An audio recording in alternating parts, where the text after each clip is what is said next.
Një emision ekskluziv.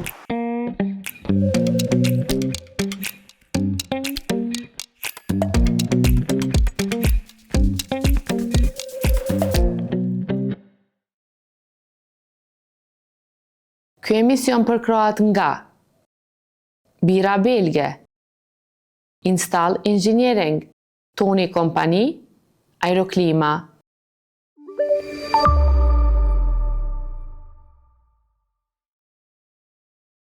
Miq të Kosova Presit, mirë se po takohemi në edicionin e radhës të emisionit Shtylla.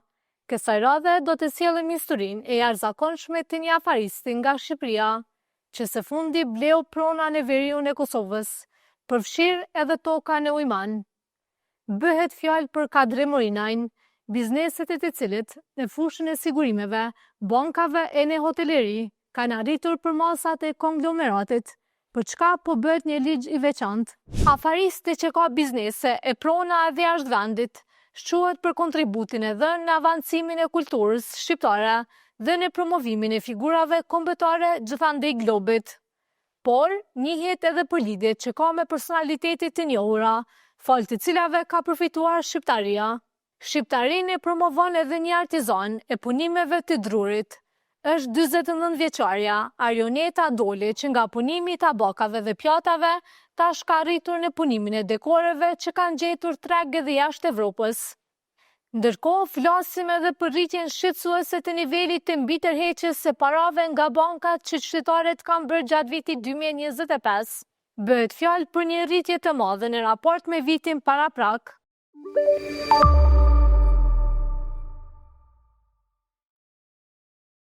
Mund të konsiderohet si pronari i bizneseve me të shumta në tregun e sigurimeve e bankave, por edhe në atë të hotelerisë, duke zhvilluar veprimtarinë edhe në pushtete të ndryshme të botës.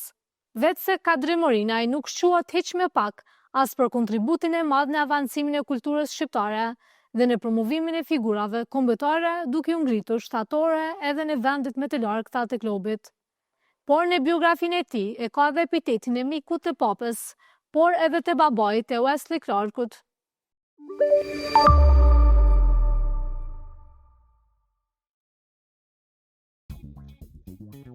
Është ndër shqiptarët më të pastër, saqë bën pjesë të shkaktarët se Shqipëria po e bën edhe një ligj, atë për konglomeratet. Por Kadri Morina nuk është nga ata që e duan shumë publicitetin. Jo, edhe pse është pronari disa bizneseve financiare në industrinë e sigurimeve e bankave, si dhe të atyre hoteliere, ndërsa ka edhe koleksion të paturshmërive unike. E unik është edhe përkushtimi i tij për kombin, duke kontribuar në ngritjen e respektit ndërkombëtar për figurat e ndritura shqiptare.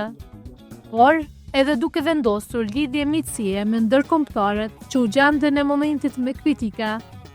Burri me përjardhje nga Kuksi e kishte mik, Papa Franceskun tashmë të ndjerë, por një lidhje të veçantë e ka edhe me Wesley Clarkun, ish komandantin e NATO-s që e bombardoi Serbinë për të çliruar Kosovën. Me emrin e tij e pagëzoi të birin, por si dhe kur i hyri Morina fushës së ndërmarrësisë, përgjigjet në këtë dhe shumë pyetjet e tjera Morina i dha për Kosova Press, në intervistën e parë edhe ndonjëherë në studium mediale.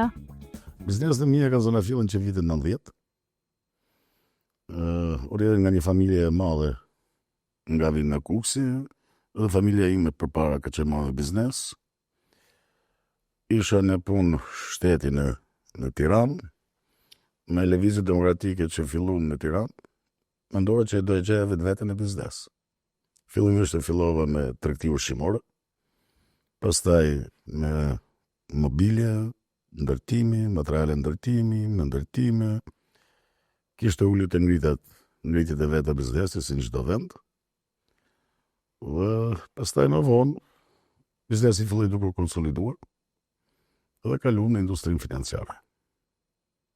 Në vitin 2000, fillimisht hyra si aksioner kryesor në një bankë që u krijua nga biznesi shqiptar në Shqipëri, Banka Popullore.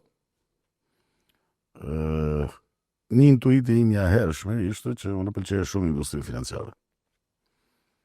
Dhe në kalimin e kohës më ofrohet një në Shqipëri, thot, shitet një kompani në Shqipëri. Ka një miku im, thot, shoku, thot, nga Kosova, e kam Luka.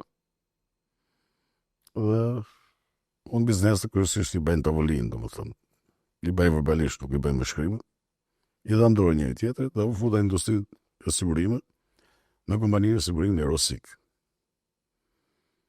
U desh një luftë shumë e madhe, i përplasje në tregu i sigurimit në atë kohë ishte i pastabilizuar, pasi Shqipëria kishte dalë nga një vend totalitar dhe s'dinte se ç'është sigurimit. Me një sforcë shumë të madhe arritëm që ta ngrim kompaninë. Bënë me në ditë që kam marrë kompaninë, kompania gjirën ditore kishte 5.000 euro. Ku 5.000 euro në shpenzëshim dhe në për kafe. Po desh një punë shumë e madhe. Aja punë nuk më dedikohet vetëm mu, por i dedikohet edhe stafit tim, që ditën të organizojnë dhe ditën të rekrutojnë njerëz të mirë, specialistë, të aftë, të ndershëm. Dhe pastaj historia vazhdoi. Mas 7-8 viteve, sigur bëre hapin tjetër. Dhe bleu prapë një kompani në Kosovë. Në vitet 2016, do ndofta, më thonë edhe miqtë mi, nuk kisha ndalur, po mu kishte krijuar industria e sigurimit, si ti e femina, nuk shkojnë me lut bigjoz, po burrat shkojnë, apo do nuk kishte bërë si bigjoz në vetë, ose si drog. Do të thënë, ditë natë, policia sigurimi, zhvillimi kompanisë, tonë isha, nuk e kisha më tepër në arsyën e lekëve, sa kisha, do të thënë që kjo kompani kishte edhe përgjegjësi publike. Dhe mu më jepte një motiv, pasi edhe kontrollohesha nga autoritetet mbikëqyrëse. Dhe më jepte një motiv që kompaninë ta zhvilloj sa më shumë. Në vitin 2016 mora aty një iniciativë të gjithë bathun të çimendut. Dhe hyje blej kompaninë në SIG të Shqipërisë. Ku shteti kishte zgjedhur 15 milionë euro, unë blej 16 milionë euro. 1 milion më shumë. Pavarësisht se kishte një grup shumë të thellë, shumë të madh brenda. Mundova ta mirë administroj dhe ta çoj aty ku është sot edhe në sigur, e cila është një ndër kompanitë më të mira. Në pas hyrjen e tregun bankar, duke dhënë biznesit përmosat e konglomeratit për të cilët Shqipëria po bën ligj të veçantë. Po ashtu prapë su ndala, do të thënë, më të shmendurit e mirë, për iniciativë. E thëmi që me shmendurit në kuptimin e mirë të fjalës, dhe kisha avut taks vetës që unë du të kemë edhe i bankë. Iniciativën time me shok, me administratën, arritëm më këtën që të blejnë edhe bankën e zhvillimit islamik që është në Shqipëri. Është një bankë shumë të fuqishme në Arabinë Saudite. Dhe për 2 vjetë, hyra me 9% dhe për 2 vjetë mora komplet aksionet. Se shifsha vetëm pa plotësu, marrë krejë edhe një kompani mikrokredije financiare. Dhe besoj të është kompletuar grupi. Grupi, përstyrë se është një ndër grupet më të fuqishme financiare në Shqipëri, Kosovë. Për arsye se është i vetmi grup që ka edhe kompani sigurimesh, edhe bank, edhe mikrokredi, edhe bizneset e tjerë si që janë real estate, ndërtime që janë bizneset diversifikim portofoli. Aktualisht punojnë rreth në grupin e biznesit tim, punojnë gjithsej rreth 2500-3000 vete në punë, ku më shumë predominon e kam për ty të shi elementi femës e vetë industria financiare. Por kemi një grup mund të quaj model, pasi edhe femne dhe banka botërore dhe në Komitetin Evropian ndofton për banë sebep në Shqipëri që do bëhet ligji i konglomeratëve. Për arsye që tash më kanë fund në grupin e konglomeratit, pavarësisht se konglomerati tani gjyre 6 miliard, por serioziteti i strukturës që kanë në industrinë financiare dhe mbi përgjegjësitë publike që kanë, si në banka, edhe në kompani sigurimi, dhe na fusën në do bëhet ligji i konglomeratëve, pastaj ligji i konglomeratëve ka të mjetë të gjithë. Ky është i kënaqur me operimin e biznesit në Kosovë. Kompania Sigurimi Rosin Kosovë është një ndër kompanitë që ka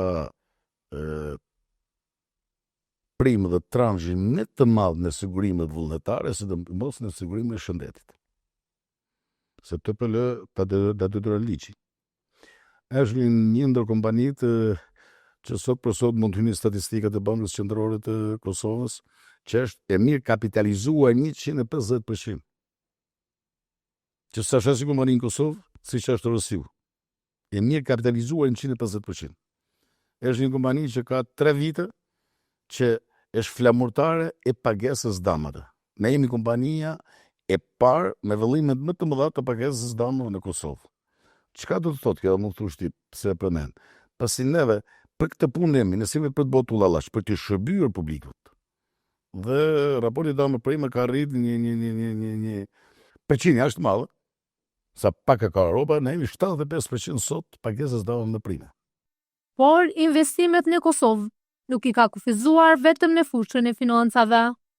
Kemi biznes, nuk ma ta quj biznes, po e kam bë për Kosovë dhe për Shqiptarinë, në Mitrovicën e Veriut, po fillojmë, po bën disa investime, ishim kompania po që hapëm degën e një kompanie shqiptare në Mitrovicën e Veriut, kemi bërë investime në Liçenin e Imanit, kemi bërë investime në Mitrovic, kemi bërë investime këtu në Prishtinë, por nuk është e nevojshme kur ta them se E lidhja me Kosovën, që është e moqme, formën konkrete e kishte marrë gjatë luftës së viteve 1998-99.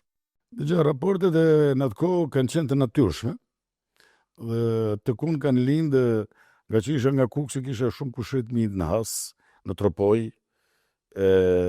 biznesin e kishte të fokusuar, quhet një vend Laprak, aty ku ishte Farku, i instaluar, dhe nevoja në atë kohë për ndihmë nga Kosova ishte shumë e madhe. Dhe ishte nevoja që as njerëzit nuk e besonin. Me të vërtetë ose mor me atë fush, kishin nevojë për armë, kishin nevojë për gjëra, po jam munduar më së mundësi sa kam pas, duke munduar me financuar në mjete financiare, në buxhet financiar dhe në mjete motorike. Nuk ka rasti për të përmend tash, po të gjithë liderët e ushtrisë së Kosovës i kam prit dhe i kam përcjell me dashamirësinë time, ndoshta jo në çdo moment unë direkt, por nëpërmjet organizimit dhe menaxhimit që bësha. Vet njerëzit aktual që janë sot, se nuk kam qenë për të përmend të mirat që bëj vet, domethënë se nuk e kam bërë për detyrim, nuk e kam bërë për lavdi, po e kam bërë për dëshirën që kishte për Kosovën, por edhe për vujtjet që kishte populli i Kosovës.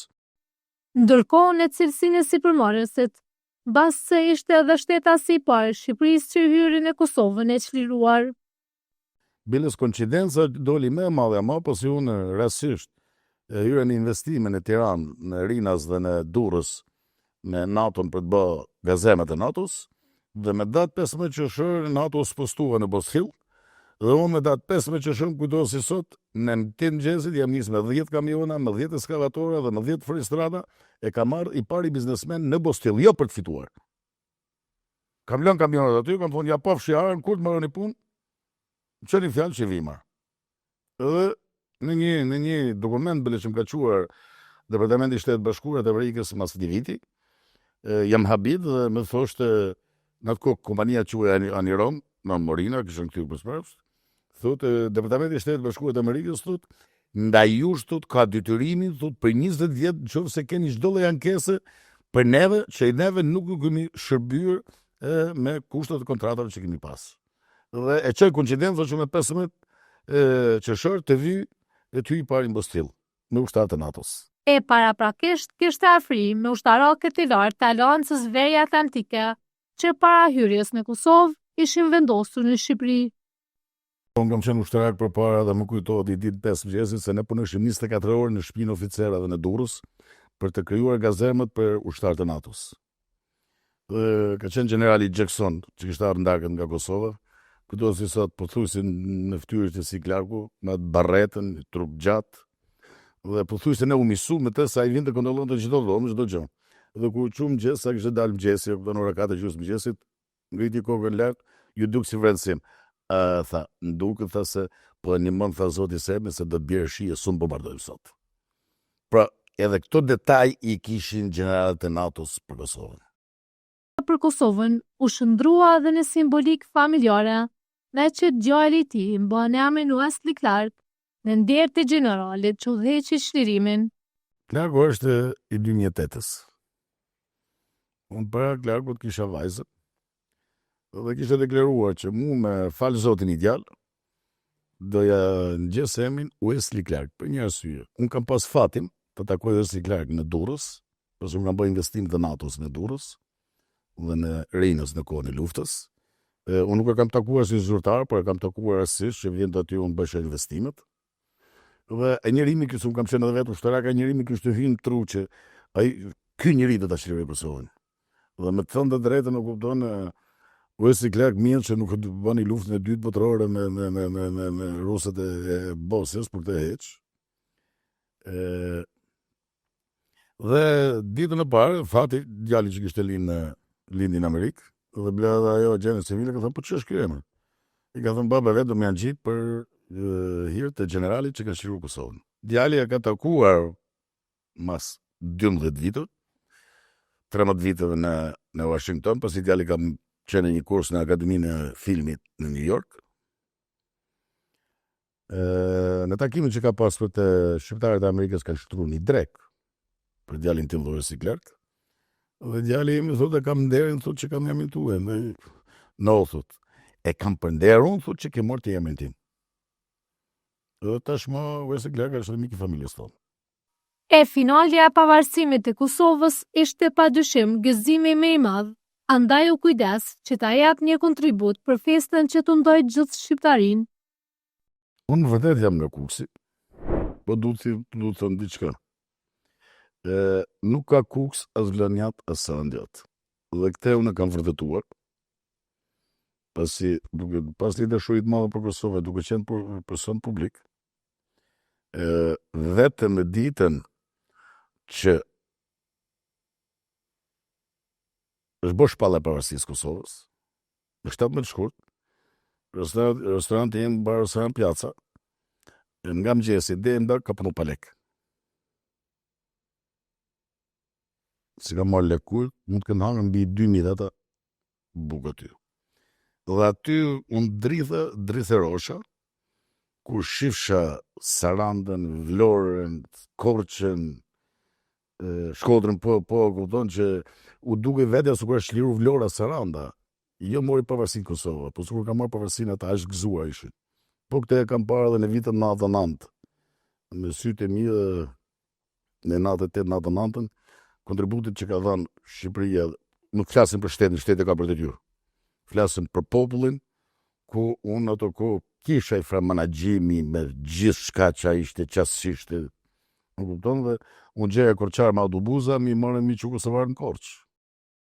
Mes shumë njëhojeve në biznes, politik e jetë publike, një emër mbetet i gdhendur thellë në kujtesën e Morinës. Unë mi që kam gjithë Kosovën. Me biznes, me politik, me gjithë shka. Por mirë është për të përmenë nofta për ato që setojnë. Unë kam pas një mike të ngushtë familjare që në religionin e familjes mund të quj hall, edhe promotion që kishte, e quhet Pendjera në ekipe Kelmendi, të cilët kam pas një raport shumë ngushtë familjar dhe qoftë e parajsës, edhe shpesh debatoshim në ekipin në kohë ku ishte ministri drejtësie, gjithë shka ku do për Kosovën, dhe me kalon një mbres të cilët edhe sot e kësaj dite ne kemi një lidhje shumë të ngushtë me niprat dhe mbeset e veta, dhe ditën që ka vdekje kam thënë ekipe, për sa të ke mundësi për niprat të mbesët, mos e ke marrë si ke Katrin. Morina ka dhe një epitet që pat njerëz në botë kanë, ka medalja edhe nga papa. Kjo fal miqësisë që e kishte me të ndjerin Franceskun. Raporti im me papa Franceskun, qoftë lundëria e tij, ka qenë komplet një rastësi dhe koincidencë. Unë atë kohë kisha bisedë dhe mirësi me qeveri shqiptarë. Dhe i thëmë atyre të shërbime qeveritarë, dhe të vije papa, thëmë, ma bjeni për drejt restorantin. Dhe me thonë që Kadri thonë, të gjithë organizimin kemi, ne vetëm ushimi nuk e kemi, pasim duket ja bin me avion nga Vatikani. Apo mirë, mos ka problem. 3 ditë para se marr papa, me vjen ambasadori i Vatikanit me në telefon.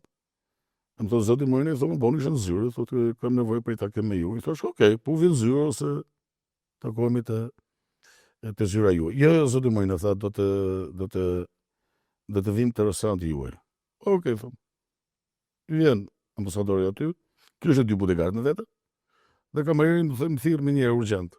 I thash, "Po rrë se ambasadorin, thotë, hajde thasë për këtë punë për të tjerë." Më djalë çka ke? Tha ki kujdes tash çdo dy që jam në ambasadorin, tha ka një muj që janë buktu. Unë thotë zoti Moina, thotë Vatikani ka vendosur thotë që drekën të shërbeni për drek Papa Francesco. Ne jemi familje pothuajse praktikante muslimane. Ndonjëherë u përthasova. Pastaj mësu mu pregoja. Thëmë, si, thëmë. Edhe i thëmë, vetëm kam i kërkesë. Thash, a mund shërbej kamajeron, thash. Tha si shërbej, thash ti shërbej papës. Jo, zoti Moina, tha, ti në protokoll, tha, je me tavolinë me papën. Tha, neve do bëjmë, ju do na jepni 3 mijë peshku, 3 mijë mishi, dhe di qënë në Vatikan. Edhe atë që do zgjidhim, ne do gatuni ju. Me se jepni, papa i gatumi, shërbim, me gjithë shka. Fotot kanë qenë breslancë, pasi ai boni me gjithë stafin e kuzhinës, bile neve kemi në foto që thot kush është kuzhinje që më gatu mua, i thëmë në ky. Edhe ka ndorë, ja bë, okej, është ushqimi ima i mirë që ka marrë në jetën time. Sa që të nesërën, të gjithë mjedjet e uje kanë dhënë që në Shqipëri një musliman i kthen bukë Papa Francesco. Por këtu nuk përfundon lidhja me krijon e kishës katolike. Mbas një muaj, më merr në telefon përsëri ambasadori, vjen ambasadori dhe vjen me disa kuti në dorë, e thotë du stafin që i ka shërbyer Papa Francesco. Thonë, okay. Drejtoi stafin, kishin marrë secilin nga një dhuratë për nga Papa Francesco për gjithë stafin, dhe këtu kishin shku për kujdesi atit. Dhe të unë ishte një kuti e madhe, po nestin kotën vetë që kush na binte dhurata mi hap mi herë mi pa, unë nuk hapa kutin, e më thotë më shikoj. Pa më thërë se do shofim. Ore shikoj e tha, nëse hapi, unë shof një medalje që nga 4.000 medalje që kishte prodhuar Papa Francesco për gjithë botën për njerëzit e tij, mua më kishte udhëruar të 319-ën.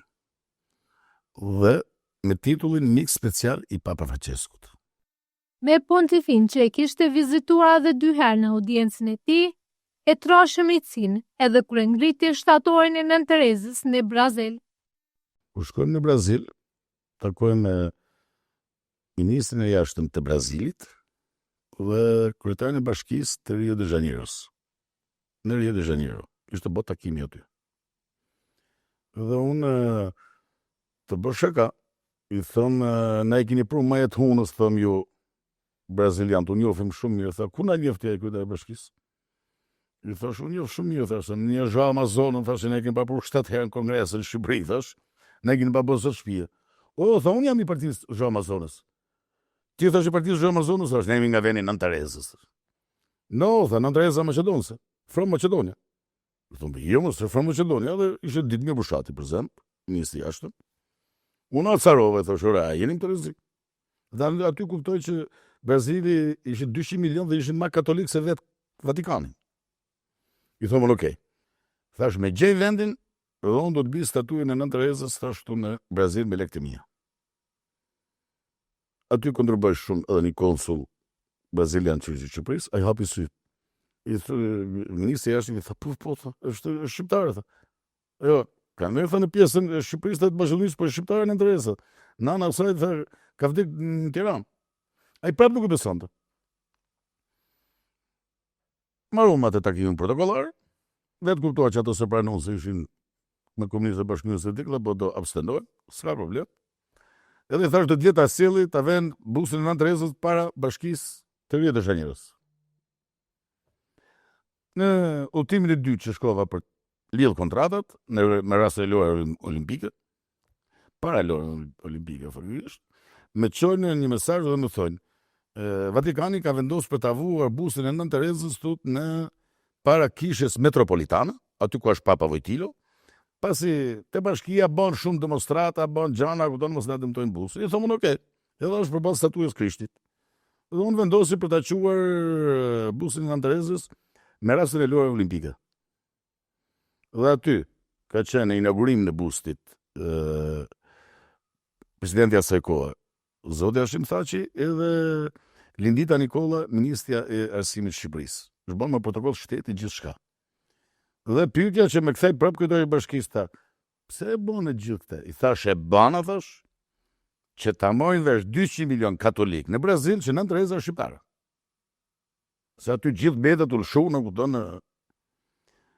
Pasi vendosa bustin, mas 6 muaj marrë një telefonat nga Vatikani dhe më thonë që Papa Francesku kam vendosur për të bërë një mesh për juve në Rio de Janeiro, thotë, për ndet që ki që bustin atje, thotë do çojë një kardinal apostafat për ty nga Vatikani. Në caktoj 2 data, një ishte 12 tetor, një 17 dhjetor, unë kishej takim tjetër në Oxford të Anglisë, pasi kisha më dhënë një temë para biznesit angles, kishte për të marrë një titull, me datë 21 dhjetor, dhe i thonë unë, okay, me 17 dhjetor. Dhe kam ikur në Rio de Janeiro për 2 ditë. Sa studiazët janë shtëpinë, janë habit. Dhe satisfaksioni im ka qenë që unë kur shkoj atje, gjajnë 3000 veta në mesh, dhe 10 priftrin kishin marrë një plakat që kishte qu Papa Francesku për mua, e kishin mbuluar me flamurin shqiptar, dhe me dorëzonjë. Ai ishte spanjisht, në sëdishe, dhe më thonë, kjo plakatët vendosët për nderet të Zotit Morina si mik special i Papa Franceskut në derën e kishës metropolitane, ku aty vetëm një plakat ishte për Papa Vojdilin. Edhe bustin e Ismail Qemalit e ngriti në Bukuresht me nismë personale. Busi i Ismail Qemalit në Bukuresht në Rumani, edhe aty ka nisë iniciativë personale, pasi më isha në Bukuresht dhe flej të hoteli Continental, ishëm me ministrin e jashtëm ditë në Bushati, takum kryetarin e bashkisë, edhe i thomë zoti kryetar, këtu ka fillu pavarësia e Shqipërisë, me intelektualët asaj kohë. A na lejoni të vëmë një bust të Ismail Qemalit këtu, pasi janë fillimet e pavarësisë? Okej, s'ka si problem, tha. Belës tha, lulishe të rregullojmë. Jo, i thashtë të rregullojmë me gjithë lek, mos i mërak. U mora me ambasadorin, dhe pse jo të mos jetë Ismail Qemali aty ku janë bë filles të para të pavarësisë. Paratë Morina nuk i ka kursyer, as për trashëgimin kulturore, kulturë e artë. Unë për artë dhe për kulturën jam shumë i ndjeshëm. Pasi vetë në rinin tim kam pasën rënd dashuri me artin. Për arsye biografie mu nuk me qunë për dramaturgji, me qunë për shkollë, jam veterinar. Por ai pasion akoma vazhdon të jetë pen të unë, po nështë ta besoj të ta bëj e mështrusi vogël Klarku që të thash. Dhe shpesher u thom njerëzve që kur vim për të sponsorizuar një libër, i thom, mama më lutem vetëm për nanën e babën e katunin mos shkruaj. Po shkrujtë për Shqipërinë, po bëne poezi, po çfarë të dush, një person që çorron syt 6 muaj, të shkruajt libër, nuk janë as gjanë, kupton, një botim i librit 5.000 euro, 10.000 euro. Po nuk e di as vetë se sa libra dhe se çka kam bërë. Të jemi sinqert, po nuk du ta përmend se s'ka lidhje. Si afarist i suksesshëm u bë adresë edhe financimit të veprimtarive humanitare. Është një dëshirë ime, është një pasion imi, është një pjesë sa do pak e vogël e biznesit tim, t'ja kushtoj edhe njerëzve në nevojë, t'ja kushtoj sidomos shumë i ndjeshëm ndaj fëmijëve jetim, ndaj fëmijëve që janë me probleme mendore që sot përshtohen, ndaj njerëzve në nevojë.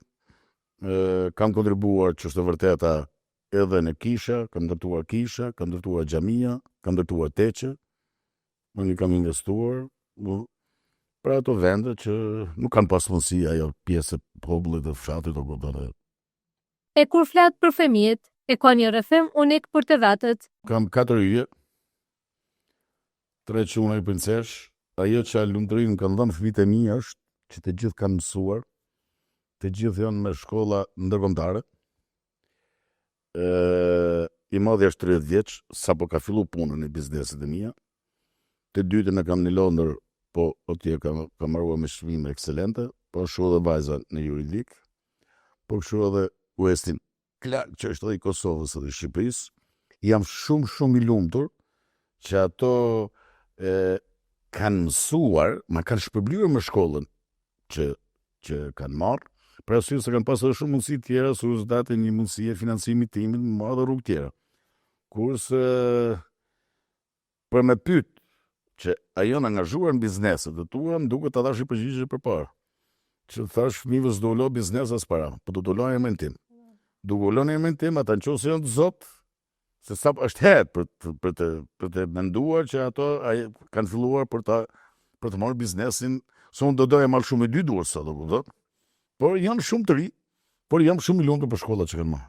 E në këtë histori që e bërë të emrin e ti, afaristi nga Kuksi, tashme ka dhe disa prona emblematike të historisë shqiptare dhe botërore.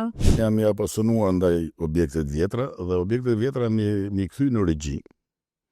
Kam marrë objektet tek Mësejtoria në Korç, në Shkodër, në Berat, në Gjirokastër.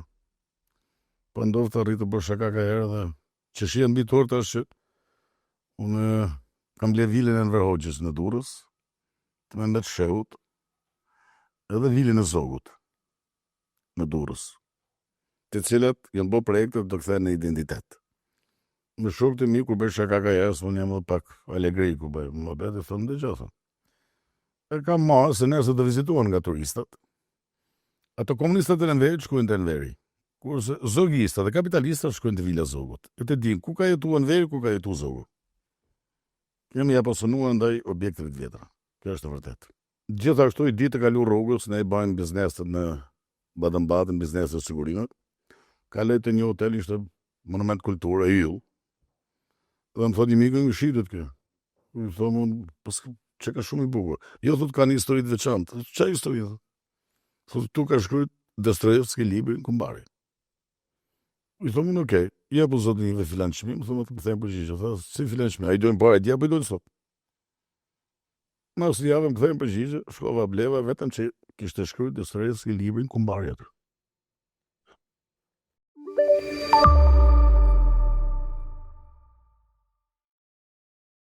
Nisi me punimin e tabakave e pjatave të drurit, por ka avancuar edhe të punimi i dekoreve. E gjithë këto produkte nga duar të arta të Arioneta Dolit dhe familjarëve të saj tash po kërkohen edhe në Katar.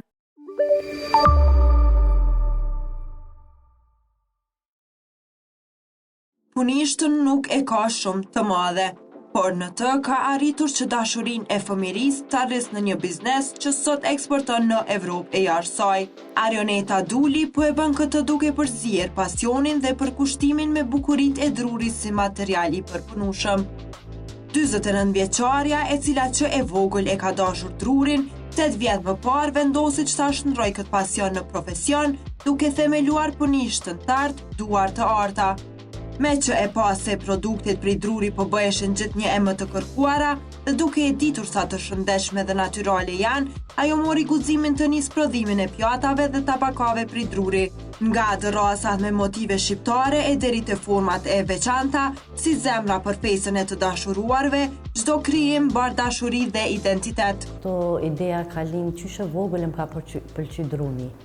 Tu nis para asaj që është shumë e shëndetshme, edhe to pa që tash druni është shumë ka përdoret, ne na lindi ideja që t'ja nisim me punu këto pjata drurit, to pa që është kërkesa shumë e madhe dhe na lindi si ide. Une këtë biznes ja kom frellu prej viti 2018, e kom përkrajen e burrit, 2 fëmijëve, vajzës dhe djalit, dhe këto kemi kriju tash, kemi bë biznes familjar. Rruga nuk ishte e lehtë, paragjykimet nuk munguan, por Arioneta nuk u ndal. Paragjykime ka pas sa dush, se si një femën mundet me hi me përpunu të druni, s'ka qenë e lehtë fare për mu, po faleminderit për familjarve, kanë qenë krah me em, kanë ndihmu shumë edhe ata. Produkti i parë i saj ishin tabakat prej druri të dizajnuara me kujdes sepse detajet kanë qenë gjithmonë pika e saj e fortë. Produkti ynë i parë ka qenë këto, të janë tabakat, unë që jam vetë femër të e di që kanë nevojë shumë femra për shërbim, këto i kemi pas. Atëherë ky tabaki është edhe i dizajnuar, këto punoj me laser, se kam qef pak detajet, më pëlqejnë detajet, bojmë forma të ndryshme, kemi dhatë modelin edhe këto, kemi pas shumë kërkesa për grave për këta tabaka. Vetëm 2 vite pas fillimit të punës, biznesi kaloi kufit.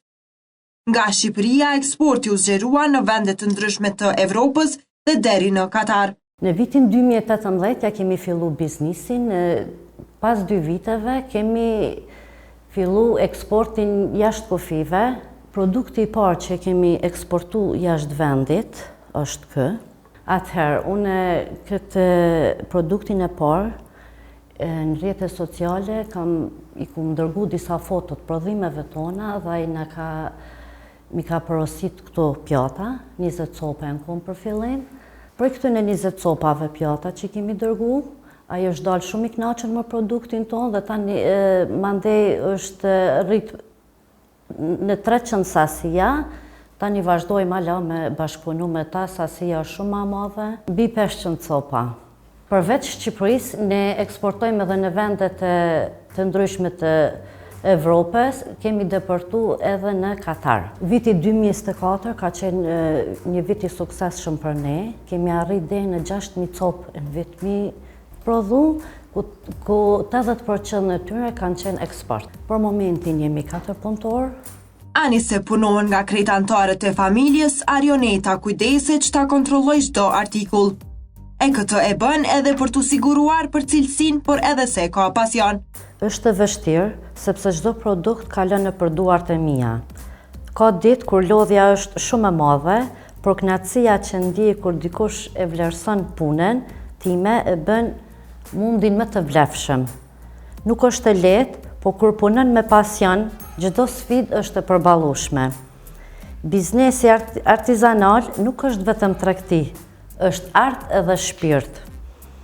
Klientët që kuptojnë këtë e mbajnë gjallë punën tonë. Por cilat janë punimet më unike dhe më të kërkuara? Kërkesat e klientëve janë të ndryshme. Kemi kërkesa të klientëve që i lypin me motive shqiptare, ja si është.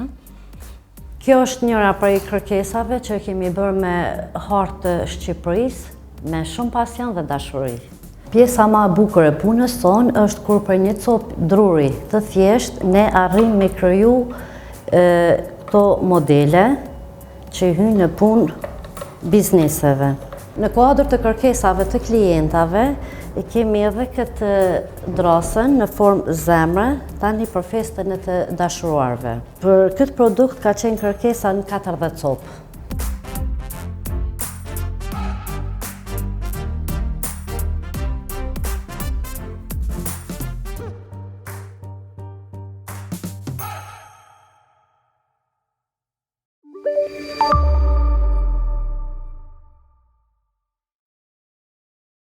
Gati 50 milion euro më shumë i mbi tërhoqen qytetarët e Kosovës nga bankat në vitin 2025, sesa në vitin paraprak. Ekonomistët po e konsiderojnë si shqetësuese këtë rritje të nivelit të overdrafteve.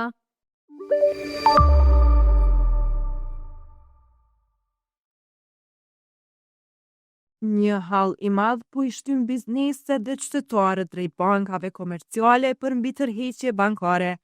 Vetëm deri në fund të vitit 2025, bizneset dhe qytetarët kanë tërhequr nga bankat mbi 650 milion euro, një rritje prej 11% krahasuar me vitin 2024. Pjesën më të madhe të kësaj vlere e përbëjnë overdraftet e bizneseve, të cilat në vitin 2025 janë rritur për rreth 49 milion euro apo 10%. Ky lloj borxhi është një formë kredisa fashkurtër që lidhet me pagën e individit. Bizneset dhe qytetarët po zgjedhin overdraftet për të pasur një rezervë të sigurt parash për pagat apo shpenzimet e papritura që përdoret vetëm kur nevoja është reale. Njohësi i çështjeve bankare, Milazim Abazi, thotë se overdrafti ofrohet vetëm klientëve më të besueshëm të bankave dhe lidhet drejt për drejt me rritjen e qarkullimit të bizneseve dhe pagave. Sipas Abazit, bizneset e përdorin overdraftin kryesisht kur arkëtimet nuk përputhen me pagesat mujore, si që janë pagat apo importet. A i shton se viteve të fundit është në rritje kredimarrja e bashme të është rritur edhe overdrafti. Bashkë me rritjen e kredive është rrit edhe overdrafti. Overdrafti është kredi që mund ta marrin vetëm klientët më të mirë të bankave, më të besuar të tyre. Dhe kryesisht overdrafti lidhet me qarkullimin e bizneseve, edhe me rritjen e pagave. Vitin 2025 ka pas rritje të qarkullimit të bizneseve, por ka pas edhe rritje të pagave. Bizneset i marrin kredit të overdraft, kryesisht kur nuk përputhet arkthimet me pagesat. Sham ka me dhon pagat në fund të muajit, s'ka ardhë të hyrat mjaftueshme dhe e përdore overdraftin. Overdrafti ka një të mirë për shkak se përdoret vetëm kur ke nevojë për të. Dhe paguon interes vetëm kur ta përdorësh. Nëse ke pazar ditor, deri pazarin ditor në bankë dhe overdrafti shkon bëhet zero ose zvogëlohet. Kështu që nuk paguon për shumën që ke marrë. Themi ke marrë 100.000 euro overdraft dhe ke pagu pagat apo ke bën import dhe pas shitjes produkteve ka ardhur pazari ditor dhe është mbyll overdrafti për 1 javë, 2 javë. Kështu që është kredia më komode që bizneset kanë dëshirë më. Është sikur një rezervë buxhetore. Overdrafti, sipas Abazit, përdoret edhe nga qytetarët, sidomos për shpenzimet të paplanifikuara, si gjatë ndërtimit të shtëpive ose blerjeve të ndryshme. Madje, ai tregon që edhe vetë është detyruar të marrë overdraft për shkaqe personale. Qytetar, për shembull, unë kam marrë një kredi për ndërtimin e shtëpisë, 30.000 euro, dhe banka më ka ofruar një overdraft 4.000 euro. Dhe unë e kam marrë overdraftin, për shkak se kur ndërton shtëpi, disa gjëra nuk mund të planifikosh. Dhe ato 4.000 mund të jenë përdoren për gjëra të paplanifikuara. Por ndryshe, kredit 30.000 euro duhet çdo faturë të mbulohet dhe të paguhet nëpërmes bankës. Norma e interesit tek overdrafti është pak më e lartë, mirë po në total del më ulët, për shkak se paguhen vetëm kur e përdor. Ndërsa te kredit tjera, kredit të rregullta, kredit investive, e paguhen edhe kur ke mundësi me kthye të s'mund të kthe para kohë. Nga Banka Qendrore e Kosovës kanë treguar për rrjedhjen e mbitërheqjeve bankare ndër vite. Sipas PQK-s, në vitin 2021, mbitërheqjet bankare ishin në vlerë 359 milionë euro.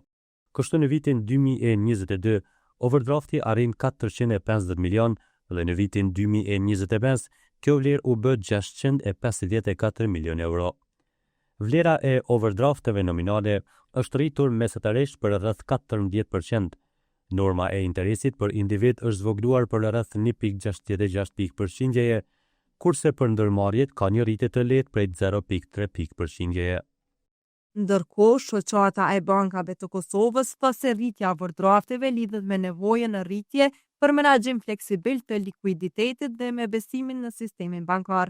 Rritja e overdrafteve lidhet me nevojën në rritje të qytetarëve dhe bizneseve për menaxhim fleksibil të likuiditetit, përmirësimin e kushteve të kreditimit nga bankat dhe besimin në sistemin bankar. Për më tepër, rritja e aktivitetit ekonomik ndikon në rritjen e shfrytëzimit të këtij produkti financiar dhe sigurisht kjo rritje nxitet nga kërkesa në rritje për financim. Bazuar në stabilitetin ekonomik, besimin e qytetarëve dhe fleksibilitetin e ofertës bankare, pritet që përdorimi i overdrafteve të vazhdojë të rritet gradualisht, veçanërisht për menaxhimin e likuiditetit të biznesit dhe shpenzimet e përditshme të familjeve. Sipas Agjencisë së Statistikave të Kosovës, paga mesatare për vitin 2024 në vendin tonë është 639 euro bruto. Paga minimale aktualisht është 425 euro bruto dhe pensioni bazë 150 euro në muaj.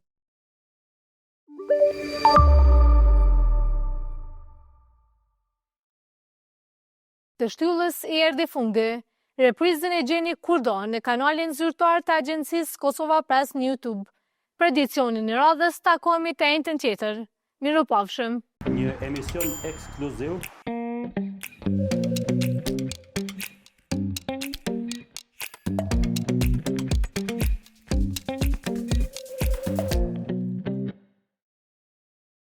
Ky emision përkrahet nga Bira Belge, Install Engineering, Toni Kompani, Aeroklima,